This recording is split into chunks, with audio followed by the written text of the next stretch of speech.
Hello everyone, welcome back to It's a Wonderful Podcast. What sort of weird phase are we in right now? I guess we're calling it the summer 2019 phase, where if you had listened to last week's episode where we talked about Pinocchio, Disney's Pinocchio, you will have found out that Nolan, lovely Nolan, delightful Nolan, we all love Nolan, will be unavailable for the show for the foreseeable future. We don't know how long it's going to be. It won't be like ages and ages and ages, but that is the case. So you're stuck with me, guys. I'm sorry about that. If I was your least favourite of the two of us, I do apologise, but you know what you're gonna do. I'm here. And it's episode 61 of the show today. And, well, I mean, if you've listened to Morgan Hasn't Seen at all, then you know how wonderful she is. Jeannine, hello. You're on It's a Wonderful Podcast for the third time? Question mark? Yes. Third time. Third time. Thank you for having me. Happy to fill in. Happy to that's good. I'm glad you're happy. If you weren't happy to fill in, then there'd be some sort of serious problem, and I don't know what would happen. Yeah. But you are, so that's good. Although Jeannine will not be filling in every week in Nolan's absence, I think it's probably safest to say that the majority of the co-host you will hear that isn't me will probably be Jeannine on It's a Wonderful Podcast for the coming weeks, couple of months, few months, however long it may be. What? Are you excited about that, Jeannine? I am. Are you excited to be on Wonderful Podcast a bit more? I feel like it's going to be Jeannine Hasn't Seen. Well, quite possibly, but also it is often Morgan Hasn't Seen too on It's a Wonderful Podcast. But that is what that is the show we are on today. We've got to try and remember to not get confused when this happens. It might be a little sometimes. tricky, but I think we'll be okay. I'm going to remember what show we're actually doing. But yes, this is It's a Wonderful Podcast. I am Morgan, that is Jeannine, and today we are talking about 1968's Oscar-winning The Lion in Winter, starring Peter O'Toole and Katherine Hepburn and Anthony Hopkins. And it's a glorious historical movie about Henry II and Eleanor of Aquitaine, and that it's actually based on a play, a completely fictional play. It just so happens that the characters are real, obviously real historical figures, and the sort of outcomes of the situations are real, and certain things happen that would have happened, but the actual plot of this movie is fictional, which takes some getting your head around, I think. Yeah.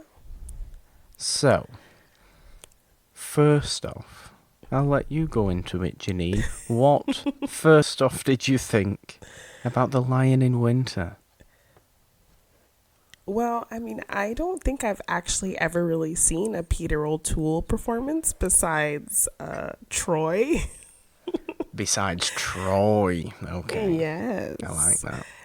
And I've heard about the epic performances in this movie, so I was definitely looking forward to that.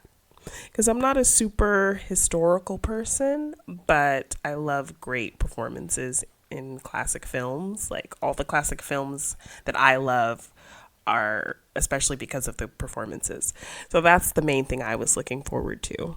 And it delivered, definitely. Well, I'm glad that it delivered for you. Because you say you're not the biggest historical person, and that wasn't why I picked this movie for this week, because yes, this was my pick. As is probably clear that I may have picked something like this. I think it helps being from a country whose history is thousands of years old. Whose written history is thousands of years old, like mine.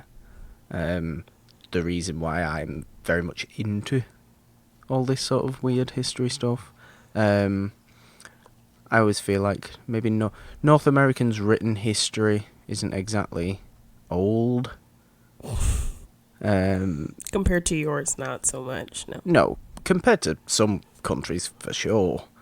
But I always think back onto when I took a trip to Boston, and because obviously it's very old, Boston and Philadelphia and that, and it's obviously very old U.S. cities. Some of the two of the first ones, and like the tourist groups are fascinated by like 100-year-old buildings, and I'm there thinking the house I grew up in is older than that. And that's just normal. So I don't know. There's this weird history thing. So you weren't very impressed with the Yankee history. Very impressed. Not even the Boston Tea Party. Yeah, I'm very impressed. I like it. I like learning about it. I'm. It's not like not being impressed by it.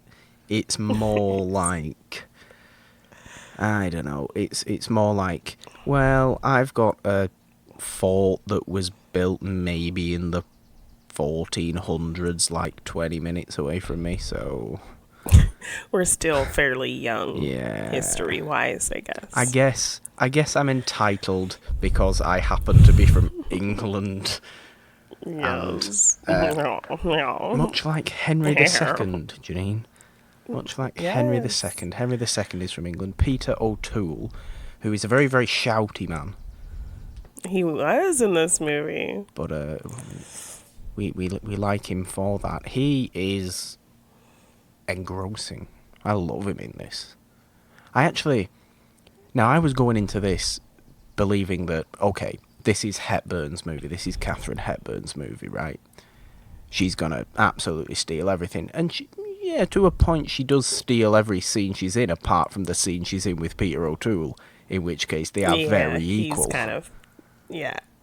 He's really good in this. I had no idea, because she won the Oscar for this movie. One of 4 Oscars Katherine Hepburn won. That she has, yes. Jeannine, can you name 2 of the others?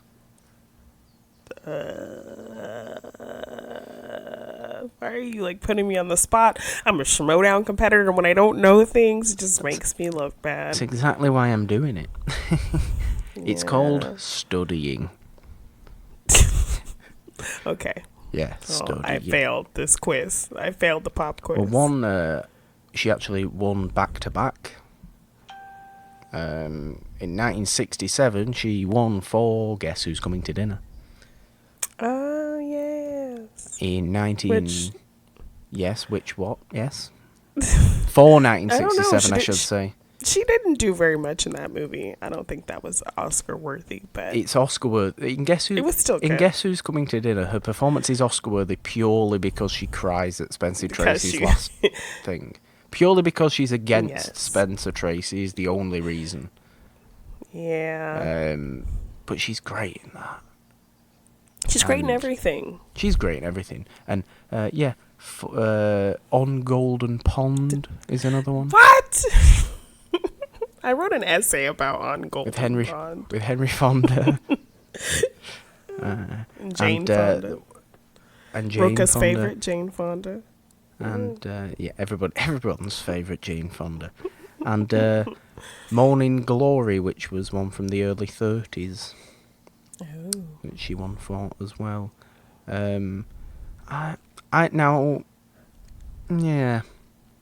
It's strange to me. My feelings on this movie are kind of strange compared to what I thought they would be going in, right?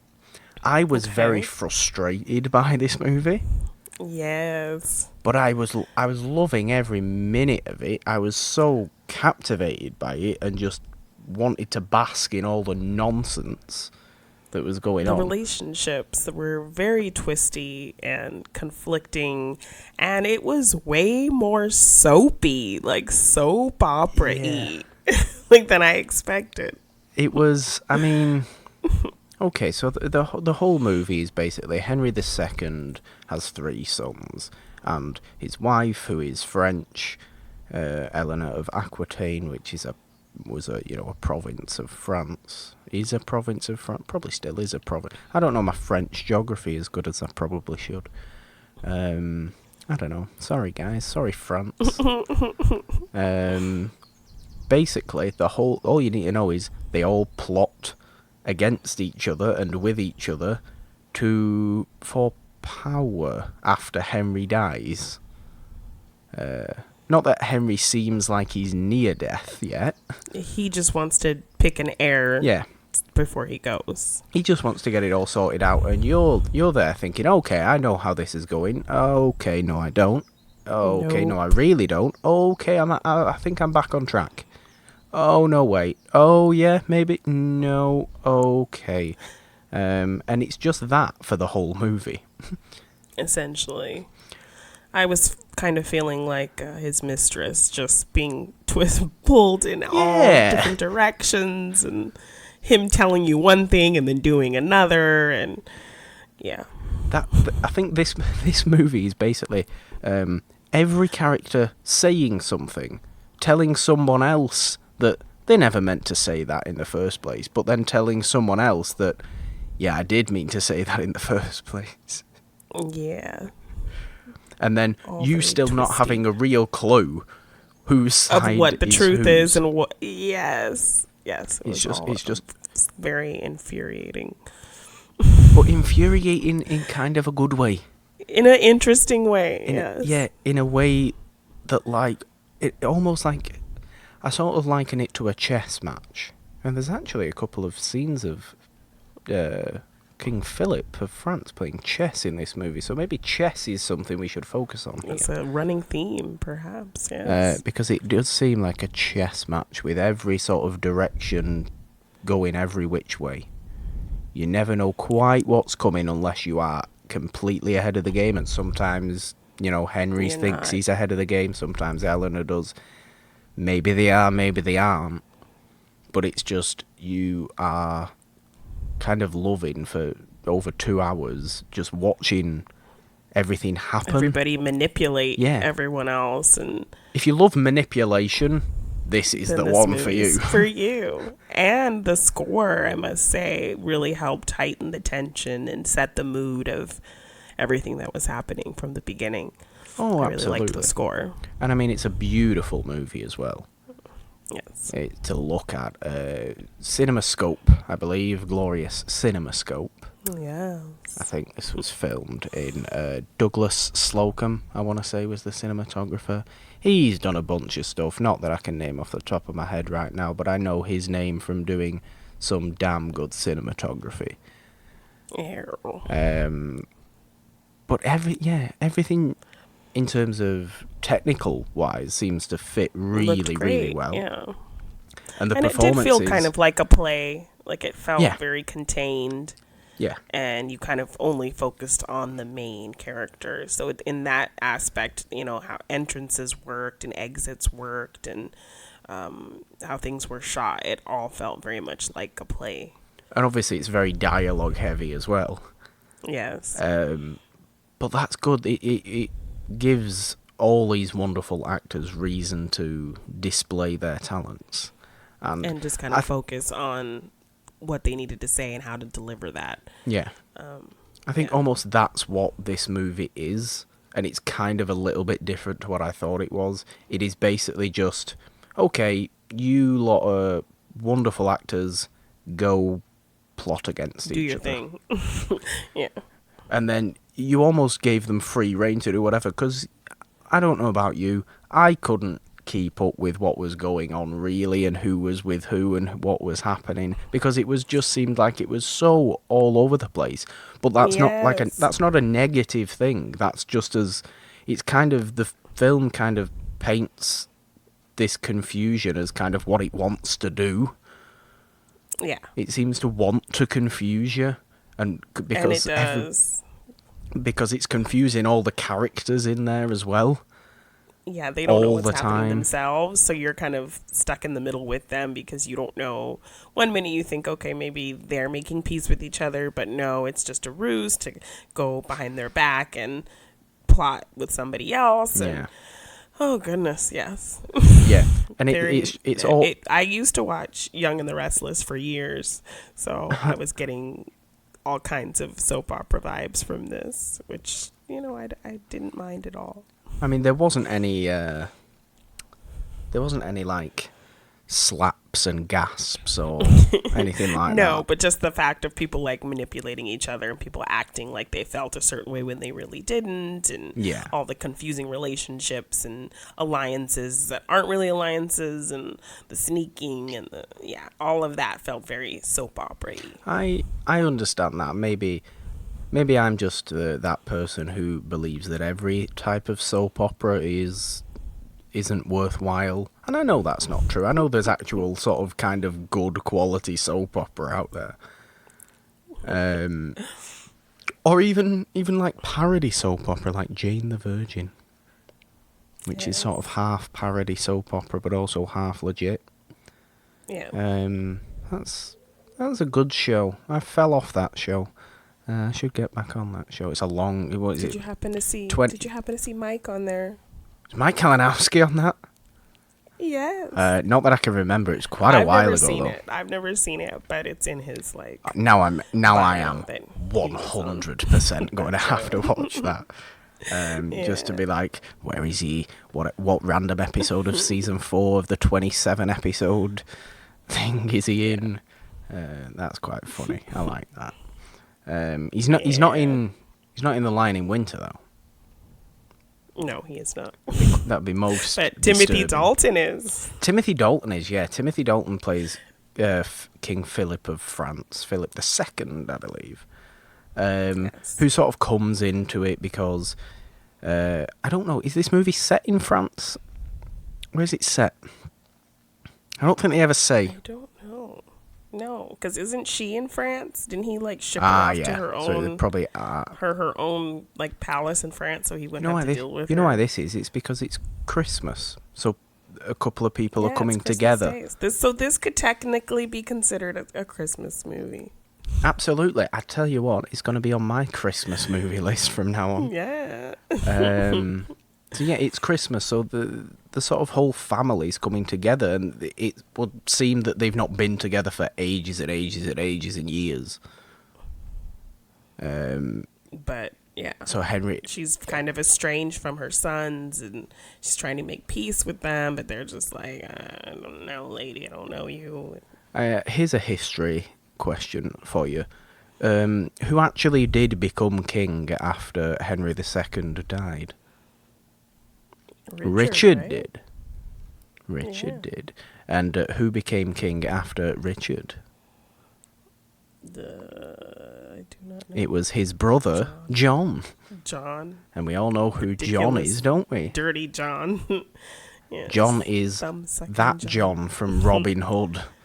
He's in this movie. Not as a lion or as a, warty weasel. Well, he's kind of warty and weaselly. Who has a mole that moves around all over his face. King John is never painted in a good light, apart from when he was played by Oscar Isaac, which was very, very generous casting. But everywhere else he's pretty ridiculous, right? It's because he's the worst king of all time. Oh my gosh, I'm sorry, but in this movie he was such a little bitch. I'm sorry. It has to be said. Would you happily have Richard over him? Are you with Robin Hood and with everybody else that are like, bring King Richard back, because that's the whole. Like even Men in Tights, Sir Patrick Stewart was King Richard. Yeah, it was Richard. Like that. Yeah. And that's fun actually, because just you saying Patrick Stewart there, I wanted to bring up, because you had the idea of a little bit of a segment on this show. I did. Didn't you? Do you want to tell people what that is? So basically, just a comparative view of the old version of a movie and a modern take on it, or a remake. Yeah, so they did do a newer version. Wait a minute. What is the segment called, Jeannine? I've had a few names for this segment. No, you haven't. You've had one name for this segment for ages and ages and ages. Okay. The segment is called Deja Vu. Which is the greatest name for anything ever. We need a jingle. Somebody has to make a jingle. For Deja Vu. Yeah, in the editing, whenever Deja Vu turns up, I'll just put the little jingle in. So, Deja Vu, Deja Vu, Deja Vu. See, it's I think you Deja just Vu. did it. I think you just wrote it right now. That was terrible. I have no tune whatsoever. I'm not tone deaf, but I'm near enough. No, I think that works. I think you should just pick out just that soundbite and yeah. No, I'm not going to do that. Mix it up, put some little wikis on it, and it's perfect. No,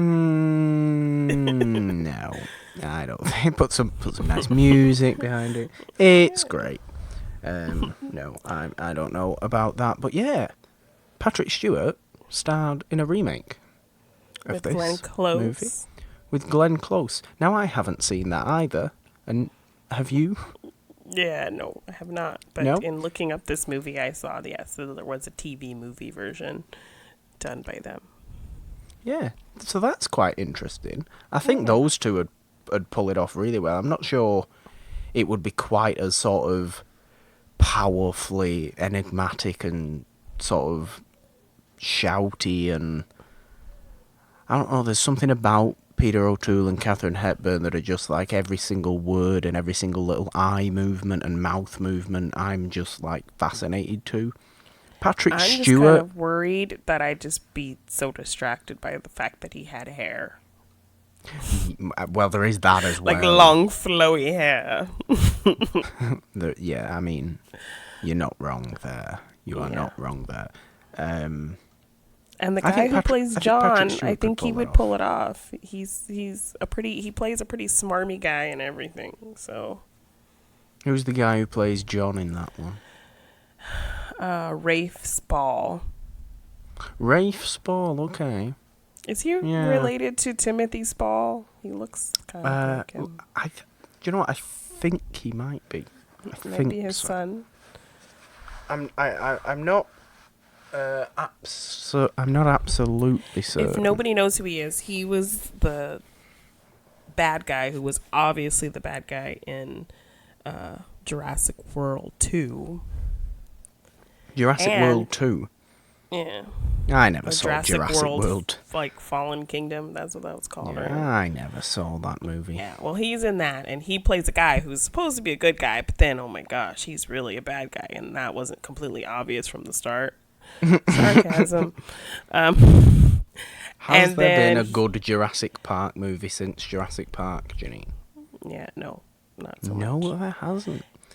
And he also will appear in Men in Black International. Okay. Which we have actually I have yet to see. You have seen Men in Black International. I have, and he's also doing the same like annoying guy thing. So okay. Enjoy that. Men in Black International is, of course, next he is week's, the son of Timothy Spall. There you go. He is the son of Timothy Spall. Men in Black International is, of course, next week's episode of Morgan Hasn't Seen.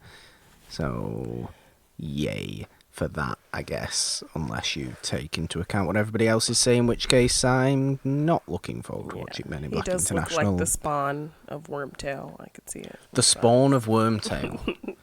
That sounds like a potion. Yeah. The spawn of... What does the spawn of Wormtail do to a man, Jeannine? It turns you into a whiny little prat like John in this movie. I'd believe it. He was very dirty and scroungy and whiny and terrible, just like all the Johns.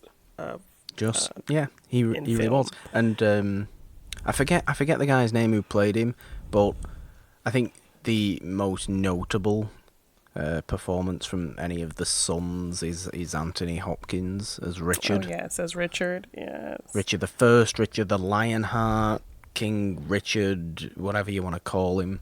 He was great. It was very odd seeing him so young like that.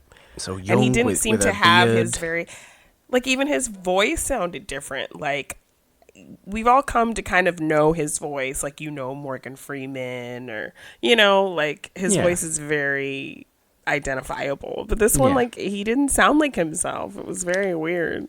I don't know whether that was because he was trying to put a bit more English into his naturally more Welsh voice. Yeah, maybe.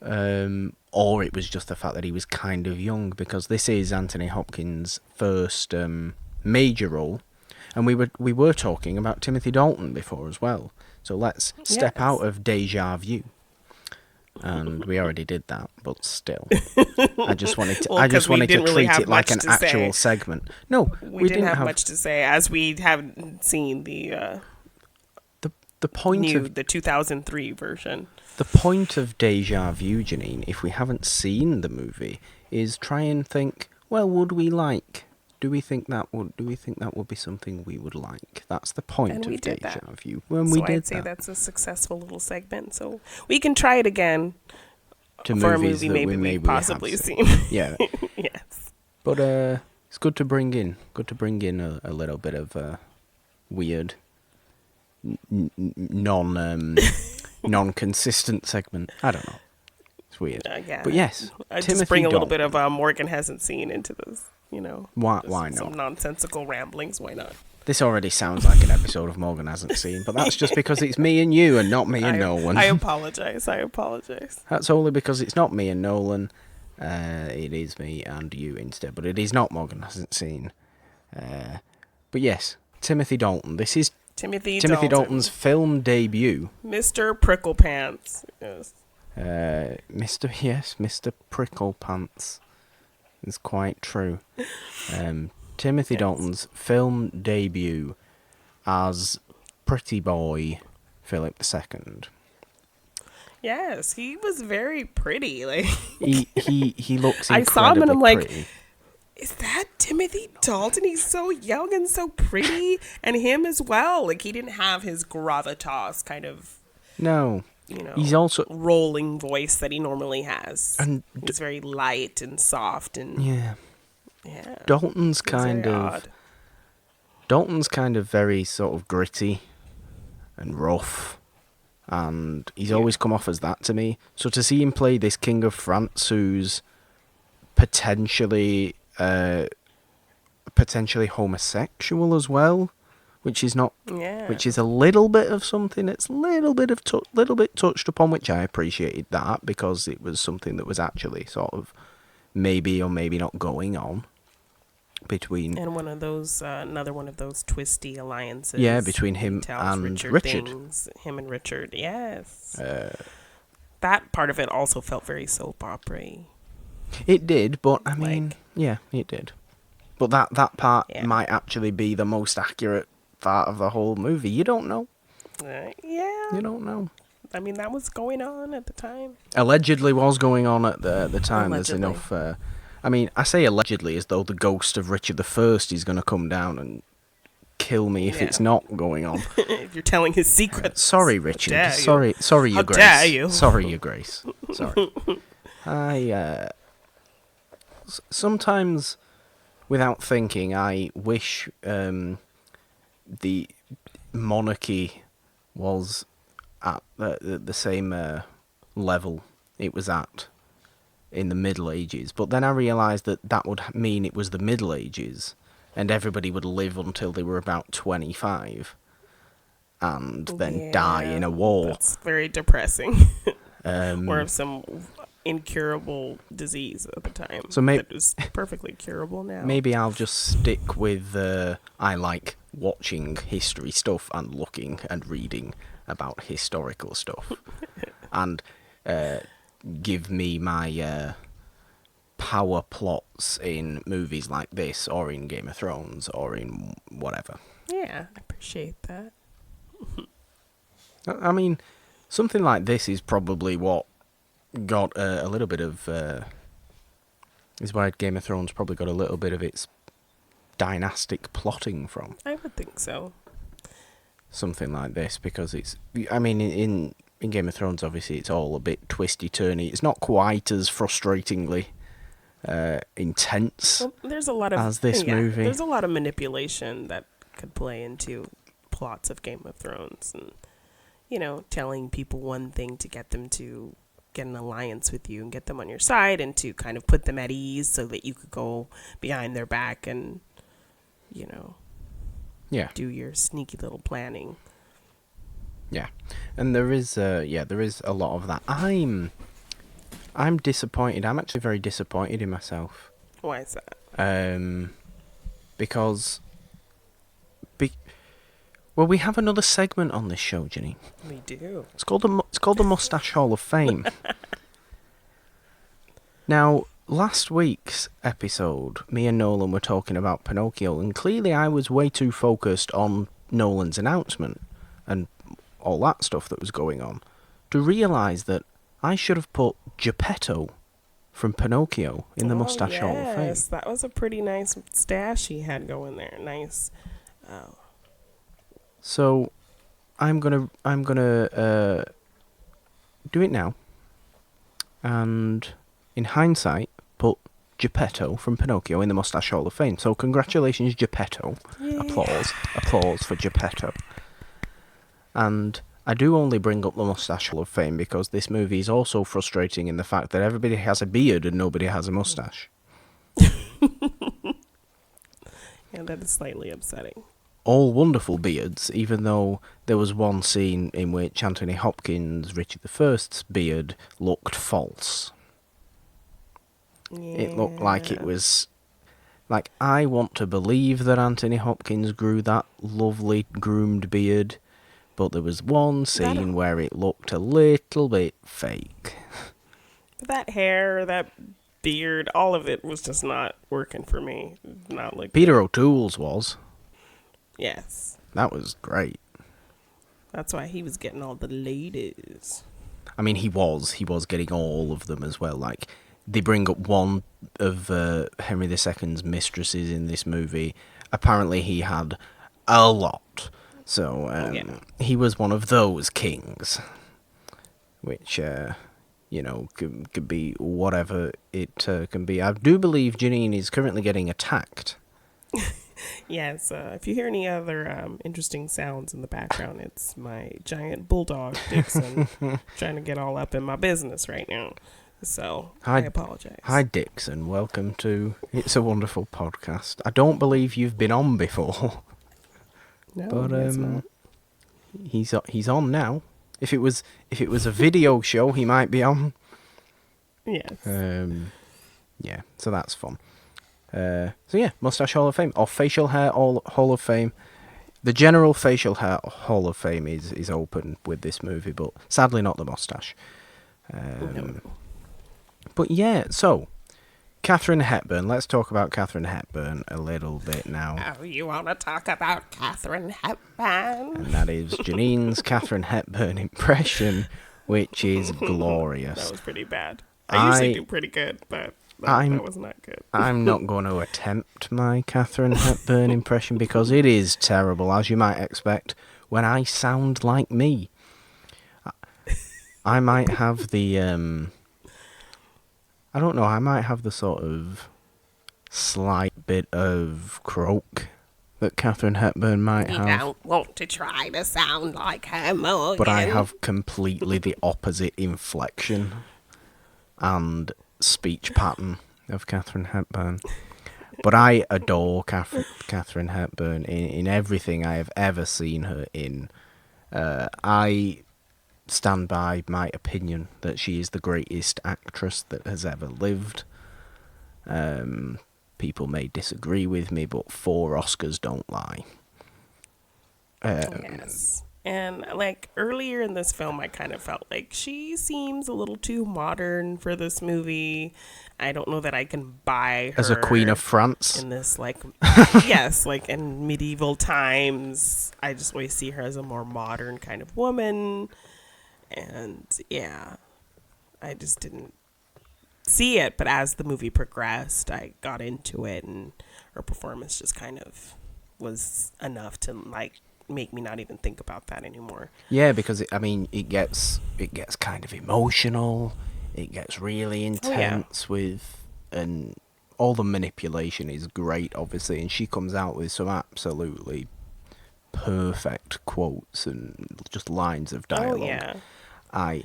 Just some sheer like brutal honesty and brutal remarks. Like one of my favourite is, I could peel you like a pear and God himself would call it justice. Yes, that was so good. It's just, yes, Katherine Hepburn, you go and be a badass. You are ruling this whole movie. Yes. But yeah, her like 1 minute she's telling him that she loved him and that she always loved him, and then the next minute she was like trying to hurt him by telling him she slept with his father. It's like, oh my I never goodness. liked our sons. Yeah. Like, well, it is down to the point where she tells him to kill the sons. Who does she tell him to kill? John? Yeah, he has like a knife at John's throat, and she says, kill him. You brought him into this world, so it's up to you to take him out of this world. Execute him, kill him. There's also something about a teary-eyed Katherine Hepburn that makes me kind of get all emotional. Because when she looks sad, she looks very, very sad. And it's like all of a sudden she's crying. It's not like you can see her forcing any tears. She's just talking. Just like, and bang, as the scene progresses, as you start to feel that emotion, you just look at her and tears are just all of a sudden coming out of her eyes. It's so good. There are very few good, like really good criers. Like Natalie Portman's a good crier. Natalie Portman is a very good crier. Demi Moore is a really good crier. Not sure I've seen Demi Moore in. Oh my gosh, she's a pretty crier. Like she doesn't even move her face. A pretty tears crier. start coming out. Have you seen Ghost? I have not seen Ghost with Patrick Swayze. Morgan. No. Yeah, if you watch Ghost, she's a really good crier. Okay. Demi Moore, Natalie Portman, definitely good criers. Katherine Hepburn is like that as well, where she doesn't move her face when she's crying. Yes. You just see the eyes just really well up, and obviously, like the way the movie's shot as well, and the colour, and just everything just really enhances every little facial detail of everybody. Yeah. I think, and the acting it's kind of rare, I think, especially these days, where the way the movie's shot, the actual cinematography enhances an actor's performance, and I just think it does. I loved that scene. Or maybe not. I loved that scene when she was just sitting at the mirror, looking at herself, talking to herself, and she takes her hair down, and I'm like, she is still so beautiful. Yeah. Like, Maybe I thought she looked so beautiful in that scene. Maybe I misspoke a little bit then. Maybe not enhanced the actor's performance, but definitely shows us watching it the best of their talents. Yes, I would agree. Because I don't think it's fair to say that the actors needed better that to do better. Yeah, I don't think it's fair to say that they needed that to do better, because that's not the case at all. And any scene in which Peter O'Toole and Katherine Hepburn are together just talking about, their past, their present, what's going to happen in the future, all the manipulation. Minute they're all very lovey-dovey, and like it seems like maybe they did have feelings for each other once, and then the next minute they're screaming at each other and throwing shade at each other with smiles, and it's that's my favorite kind of shade, especially when it comes from someone like Hepburn. Oh my because gosh, she's so good at putting on that smile. That's just like, oh, okay, I'm going to slit your throat in a little bit. Yeah, but that whole when they were walking to the dinner hall, like, oh my gosh, all the little like whispering under their breath while they're waving at all the people. That was so funny for the Christmas feast. That was actually really funny. Oh yes, this is wonderful, isn't it? Yes. Yes, I hate you. I hate. Oh yes, let's smile to the people. Miserable. Yeah. Smile and nod to the people while telling King Henry that you despise him and all his children that you have mothered. And it's just, It is perfect. I Yes. watch this movie, if nothing else, just to watch the performances. I feel like this is an actor's movie. Oh, This is a definitely. movie that anyone who wants to be an actor, anybody who loves acting, will appreciate so much, because it is really kind of the standout element of the whole thing. There's a reason Yeah. it won the best actress Oscar. Although I believe she shared it with Barbara Streisand, so What? I don't know how that used to work. Where they could both get it. Yeah, but that's weird. And I'm sure Peter O'Toole was nominated for the Oscar, but of course Peter O'Toole never won an Oscar. I think he was actually nominated for Troy. I want to say. Peter O'Toole was nominated for 87 Oscars. No, he wasn't that much, but it was definitely Like, 8. what? It was definitely 8 Best Actor Oscars that Peter O'Toole was nominated for. Won a 0. That's terrible. It is terrible when you consider Lawrence of Arabia Everything didn't he's- win him an yeah. Oscar, and this didn't. It's bizarre. And Peter O'Toole actually played Henry II another time. Did you know this? What? When? Peter O'Toole played Henry II in the movie Beckett, which I Oh. believe is from the 40s. It About No, it came out in 1964. 1964. There you go. Maybe not the Yes. 40s actually, because Peter O'Toole isn't that old in this movie. I misspoke. No. I apologize. That was way off with my movie release dates then. Goodness me. Shocked at myself. But yeah, that's about Thomas Becket, Archbishop of Canterbury, Thomas Becket. And I'm sure if anybody who knows anything remotely about English history has heard the quote, "Who will rid me of this turbulent priest?" No? No. Well, that's where Sorry. that comes from. Henry II. I think Henry II was he kind of wanted to do stuff, and Thomas Becket, who was his friend, he appointed as Archbishop of Canterbury, and obviously the Archbishop then looked to God more than he did his king, and it was that whole situation, right? So Yeah. he got really frustrated with him, shouted that, and 2 drunken knights went off and killed Thomas Becket, and that's the story. Oh my gosh. Even though Thomas Becket was a great friend to Henry II. And still a great friend, he was just a little frustrated. He just happened to shout this out. He was overheard by 2 drunk knights, and they went and did it. Oh no. And that's the story of that. So that's that movie. I would actually be quite into watching that movie. Beckett. Seeing maybe how Peter O'Toole either perfected How he plays it differently. Maybe he perfected it in Lion in Winter 4 years after, or maybe he was better when he was a little bit younger. Obviously, playing a bit of a younger Henry II in the movie Beckett as well. Yeah. But I mean, I'd be interested to see interesting. that. And yeah, I don't know. It's very strange to me that I came away almost enjoying Peter O'Toole more than Hepburn, Because that's kind of what you were because expecting. it is really what I was expecting. So it feels kind of odd for me to say that, but no, he was outstanding in this. I really loved him in this. And I love watching historical movies. And maybe you don't, Jeannine, I don't know. Not so much. I mean, it depends, but that's kind of why I figured you chose it.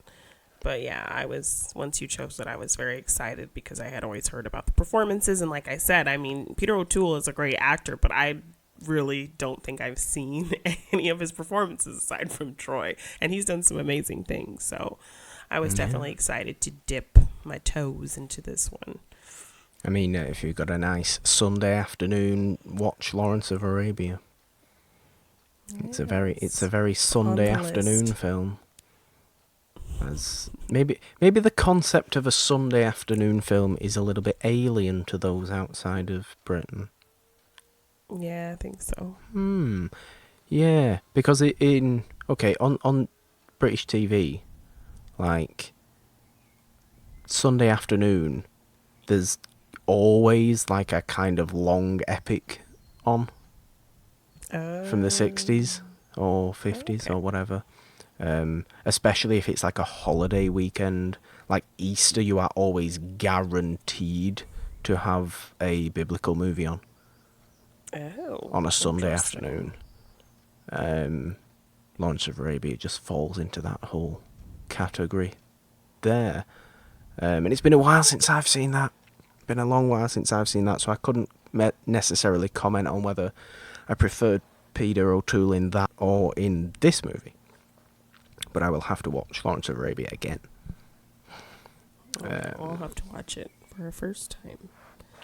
Well, we haven't done it on the show, so maybe the next time you're on, maybe down the line. maybe the next time you're on and it falls on my pick again, unless you want to pick it and be all nice. No, probably not. Jeannine will probably pick movies that she actually wants to watch rather than weird historical movies about wartime or Well, I do have medieval. some ideas. You do have some ideas. I do. That would work perfectly for my deja vu segment. Oh, well, that's perfect then. Yes. That is absolutely perfect then.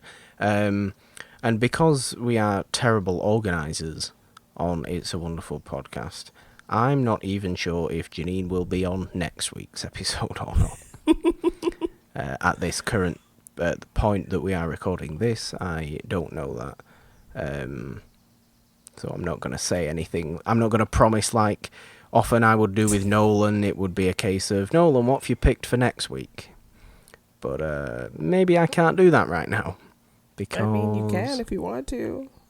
Jeannine, I'm available. Should we do it on air right now? Sure. Should we do it on Let's air do right it. now? Jeannine, do you want to be on next week's It's a Wonderful Podcast as well? Are I you would taking love over to be this on. feed? I possibly, quite possibly. You are taking over. Well, we might as well do it now then, haven't we? There's a bit of production side of that. Maybe I'm doing myself a disservice. I like to think I'm a bit more organised in terms of scheduling than I have just shown on air to everyone. But Jeannine, if you were to pick a movie for next week, what would that movie be? Well, I have two in mind. Like, one of them is kind of a Christmas movie. So I don't Another know if I should Christmas do it. movie. Yeah, so I'm like, Jeannine, should I it's do it? June. We can't keep doing Christmas movies. But they're so fun. I also want to ask you one question after this. Okay. Once you've told us your movies. Well, see, I don't know. I kind of really want to do the Christmas one, but it's like, it's a Christmas movie. What are these movies? Okay, so I was thinking of either A Little Princess with Shirley Temple Okay. or The Bishop's Wife Or The Bishop's with Wife. Cary Grant. Yeah. So you're making me choose, or you're not making me choose because it's your decision entirely. So you make a choice, Jeannine. Don't have to make a choice now, but make a choice, and we will be doing one of those two next week. It is scheduled. It is written in. It is penciled in, and don't worry, guys. There will be more voices heard on this show in Nolan's absence, but I don't know. There's a reason me and Jeannine started a show. I think we got a good vibe with the podcasting. I think so. Or at least I think so. I mean, if anybody else does, feel free to, tell us sometime, please. We'd like that. No, that just sounded like I was begging. Yeah, a little bit. I am. Please, may I have some comments and stalls? Look, it's required, okay? It helps. Yeah. It helps. It doesn't hurt anybody to be nice. Sorry. I'm sorry, guys. I don't know what's come over me. What has come over me, Jeannine? The only thing that has come over me is the desire to ask you this question. Okay. Who is the Lion in Winter? I would say Henry. Henry's the Lion in Winter. Henry is the Lion in Winter. But could also be Richard the Lionheart is the Lion in Winter. I think Dixon has Dixon, some my thoughts on bulldog, this is himself. the Lion in Winter. We have determined that Dixon is the Lion in Winter. Screw Henry II. Screw Richard the Lionheart.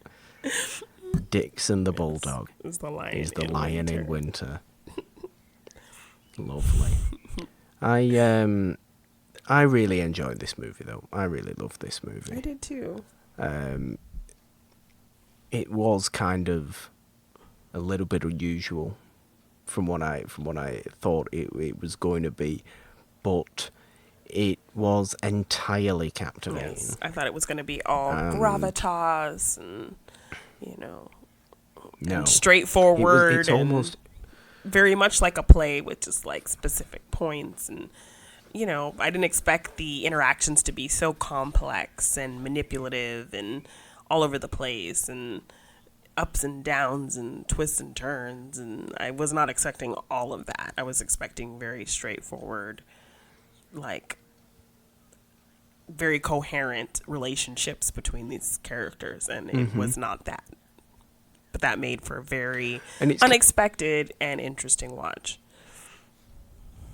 It's kind of strange as well, because for being, for this movie being about the royal family, in a sense, like the very big scale ramifications of what may happen because of what happens in the movie or whatever,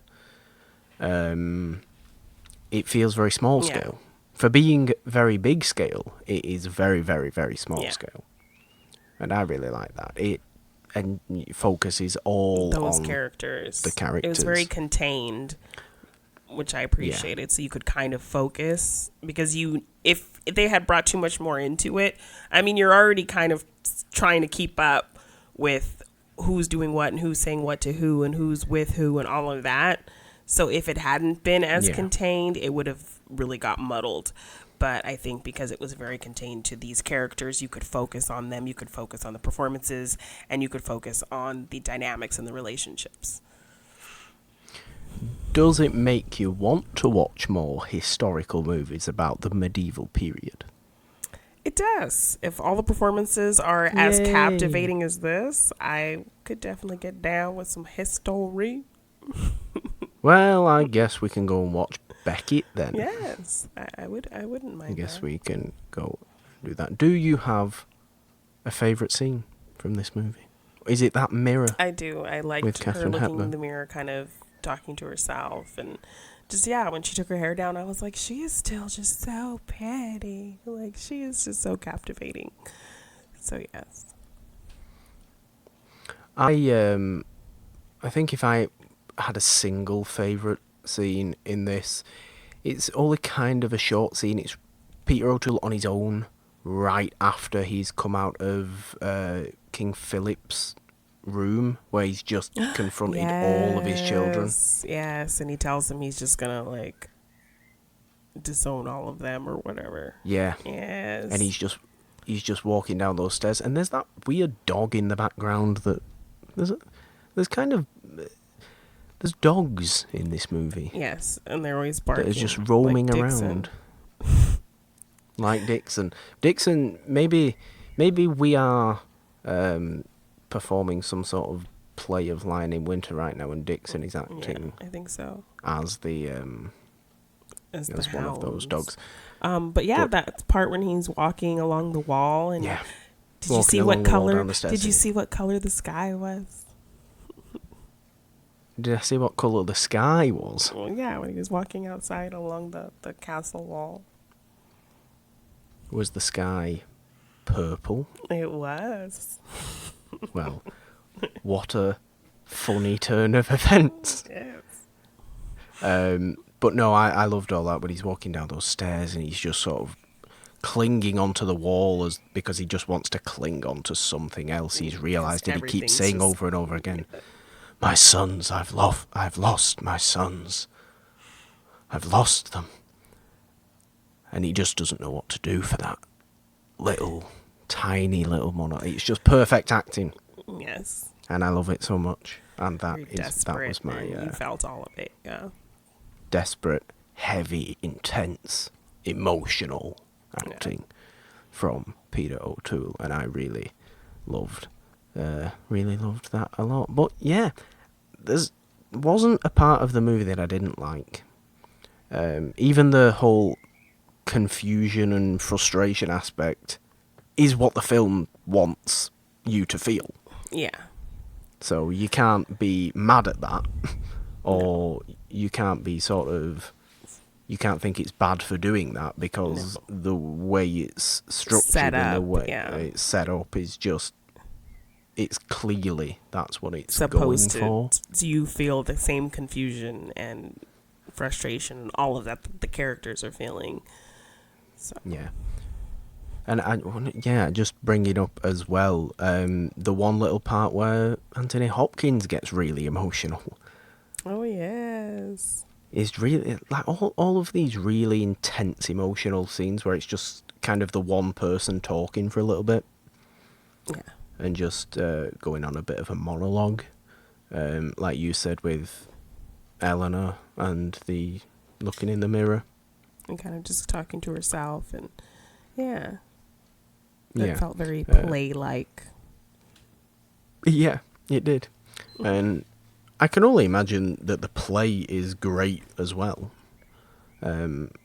providing you have got good actors or top quality actors. I think it's probably a very good and worthwhile adaptation in terms of heightening I don't know whether the quality, but maybe the sort of level of notoriety that the play may have had. Or the stage play may have had. Maybe the play went on a little bit of a tour once this movie came out. Yeah. Because it was all very popular. Kind of revived and had these big actors in it and all of that. I do believe it was kind of a good box office draw as well, which is good. I believe one of the top 10 movies of 1968. Ooh. Which is, if you brought out a medieval movie today, wouldn't get anywhere near. People don't care about history, Jeannine. No, not so much. Sad. You don't care about history either. Well, I mean, when you picked this movie, while I was like, I don't know, I might get bored. But when I kind of thought about the performances, that's what got me like, okay, maybe I can get into this. And I definitely was not bored. How do you feel about, like, Roman movies? It all depends. Greek movies. You said you like Troy. I could get into that. Yeah. I mean, that movie's ridiculous, but I actually do really like it. And Peter O'Toole has a great, like, monologue in that movie. Of course he does. It's Peter O'Toole. I know. They give him a great moment in that movie, I will say. I like Greek. Greek history stuff is probably the history stuff that I enjoy the best. Okay. Again, maybe it is just me being English bias of having all these things kind of happen in this country. Well, I mean, like, I love The Patriot. That's historical. Okay. Yeah. Okay. What about like Henry VIII movies? What about Tudor movies? No, I've never really seen a lot of those. No, not that I'd be the against Tudors, them. I just haven't seen a lot of those. A Man for All Seasons. No. Jeannine hasn't seen. I was actually contemplating picking A Man for All Seasons for this, but I thought I'd go a little bit older in history, and a little bit. What about? No, I'm gonna stop doing that. I'm gonna stop doing that because you've already given me the answer. Greek, yes. Greek is your favorite type, if any. to finish off, to wrap up, to begin to wrap up, I also wanted to point out the fact that Katherine Hepburn put Peter O'Toole in his place on the first day of shooting this movie. She did. That's not surprising. Because Peter O'Toole was renowned for getting drunk and then doing his work and then leaving and getting drunk and being all that. And Katherine Hepburn was like, no, if you're working with me, you will not be doing that. Wow. I love her so apparently they were great friends, but like they hadn't worked together. So when they did, it was just like, Peter, no. This is not happening. Stop it. And Peter, you're not going to be doing any of that nonsense with me, darling. And I don't know about you, but I would listen to Katherine Hepburn if she told me to do that. Listen here, darling. So, I just like how they were really good friends, and I just like how Katherine Hepburn, she could just shut it down. Even in real life, has that has that about her that you are just kind of so respectful of her. Yeah. That you would just as a human being. Put your crap aside and listen to her. Peter O'Toole actually wanted her for this movie as well. He was the one that awesome. suggested her. Yeah. So that's always great. He actually named his daughter Kate after her. Oh. So that's nice. Yeah. As well. I love old Hollywood and all the Me people being too. old friends and being involved with each other. I know he wasn't sure whether, Peter O'Toole wasn't, I know he wasn't sure whether she would want to do this right after Spencer Tracy's passing. Because she was obviously in quite a bad place. Yeah. But hell, she did, and she won the damn Oscar for it, so it was worth it. It was worth it, Katherine. But yeah, seeing Well her really kind of put me in a mood for some like old classy Hollywood type stuff. So yeah. And that isn't that wonderful then Yes. that you have decided to fill in quite a little bit on It's a Wonderful Podcast, because that is what we do here, Jeannine. Yes, I appreciate if you that. hadn't noticed for 61 episodes. Yes. But that's like the side of like classic Hollywood that I love. It's just like the people. yes. The people, the actors, yeah. It's a big draw for me. It's a big draw for me, for sure. But yeah, to wrap up, is there anything else you want to say about The Lion in Winter? Some final thoughts? Well, just I really enjoyed it. I mean, I wasn't sure what to like expect. I knew it was going to be some great performances, but the history aspect, I was like, I hope that doesn't like make me tune out. But the performances really brought it home for me. It was not what I expected to have all these like deep, twisty characters, soap opera-y feeling kind of moments. So I appreciated all of that. I really loved the score. Was really surprised how much I enjoyed this one. Yeah, wonderful. I don't think I can add anything else than what I've already said.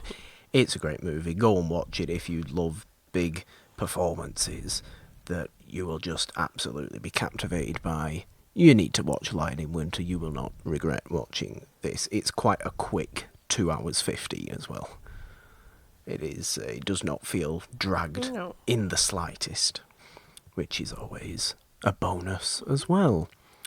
But Jeannine, what have we got going on? I know we talked a little bit on Wednesday's Morgan Hasn't Seen about the Schmodown Collision, which is tomorrow. If you are listening to this on the day of release. Yes, it is live. Go to schmodownlive.com to get your live stream. It starts at 3. You can see me compete in the Manager Bowl. That's 3 p.m. PST. Yes, and there will also be some other great matches going on. Kevin Smets versus Mike Kalinowski. A winner goes to face Rachel at Comic-Con in July. A singles match with Paula Yama and who was the other person? Oh, Liz Shanna Miller. Yes, and then the team title match. See if the Shire Wolves can get the belt back from the Odd Couple. So, Yeah, very exciting. I'm excited to compete on my manager's behalf and get him control of the league Yeah. for a month. So that should be very interesting if I can pull that out.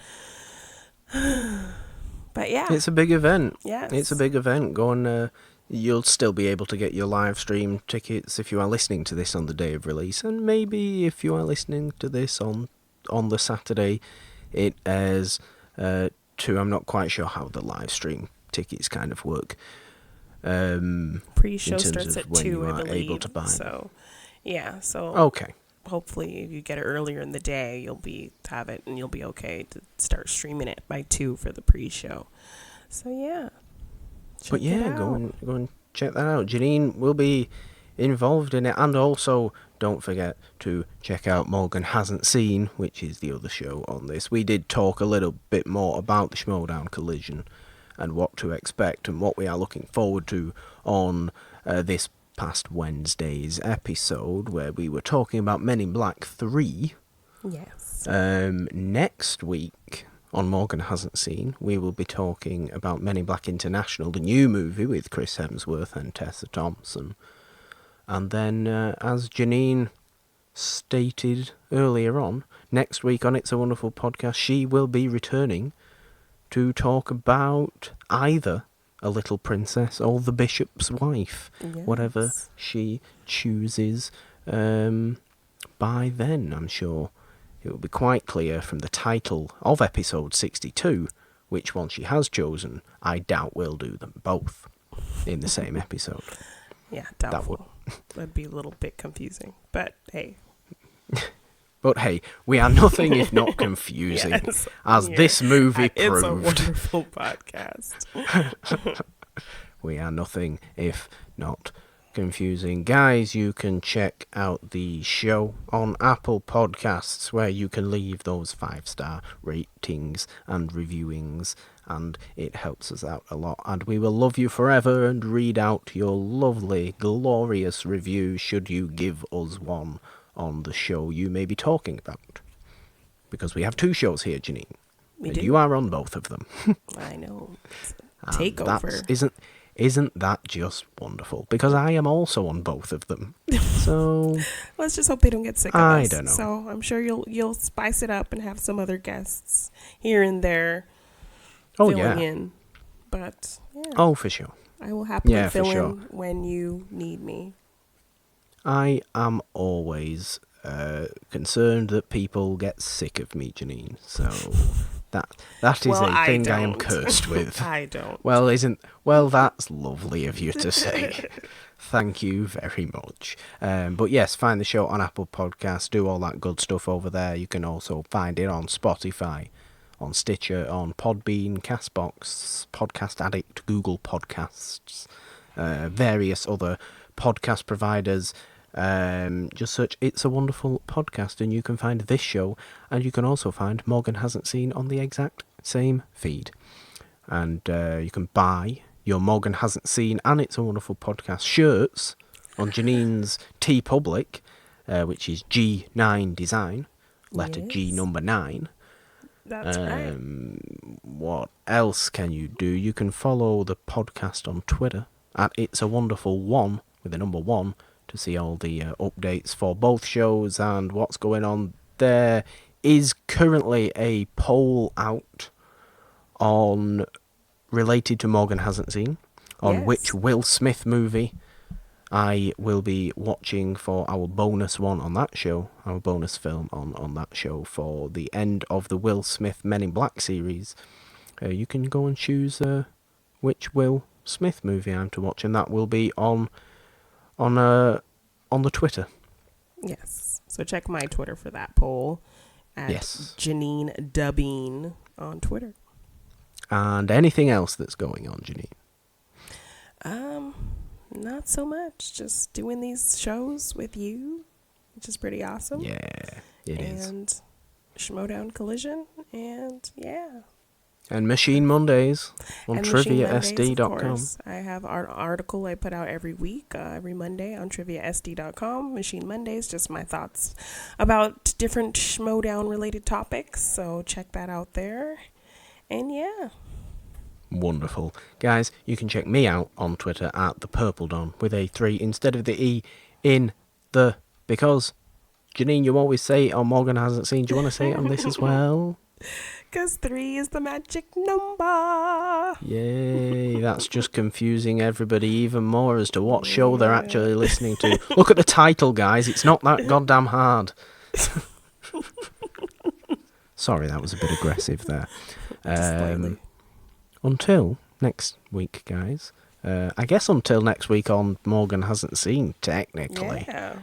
But until next week on It's a Wonderful Podcast, episode 62 next week. We are well into the 60s now. Well, not well into. We are into the 60s now, and I'm very happy that we have come so far.